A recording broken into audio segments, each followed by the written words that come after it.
చాలా కంప్లీట్ మారిన బాబుని చూస్తున్నాం ఓ రకంగా చెప్పాలంటే. సాధారణంగా మనం గతంలో పరిపాలనా పద్ధతులు చూస్తే కాంగ్రెస్ పార్టీ ప్రభుత్వం ఉన్నప్పుడు మంత్రులు స్వేచ్ఛగా పనిచేసుకుంటారు, వాళ్ళ శాఖలు, వాళ్ళ అధికారులు, వాళ్ళ వ్యవహారాలు అదంతా. అయితే గీతే ముఖ్యమంత్రి తన ఆబ్లిగేషన్ కొంత ఉంటుంది, అది ఏదన్నా చెప్తే అది ఒక 20% ఉంటుంది. 80% ఆ శాఖల్లో బదిలీల దగ్గర నుంచి వ్యవహారాల దాకా అన్ని కూడా చేసుకుంటారు. వాళ్ళు ఇచ్చే ప్రపోజల్సే క్యాబినెట్కి వెళ్తాయి, క్యాబినెట్ లో అప్రూవల్ కానీ ఇవన్నీ నడుస్తాం.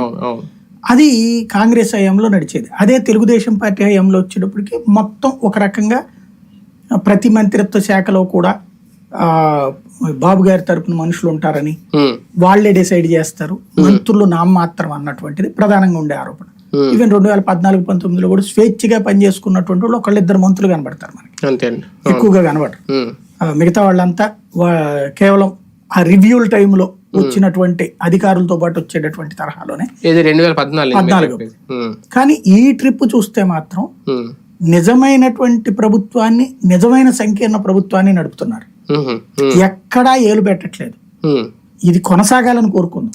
ప్రజాస్వామ్యానికి ఇది చాలా మంచి కాన్సెప్ట్. ఆంధ్రప్రదేశ్ లోనే చాలా మార్పు ఎట్లా కనబడుతుందంటే, ఫర్ ఎగ్జాంపుల్ మీరు చూస్తే వైఎస్ఆర్ కాంగ్రెస్ పార్టీ మంత్రులు వాళ్ళు హోంశాఖ మంత్రి, హోమ్ మినిస్టర్ గా పోలీసు అధికారులతో సమీక్షించిన పాపాన పోలా.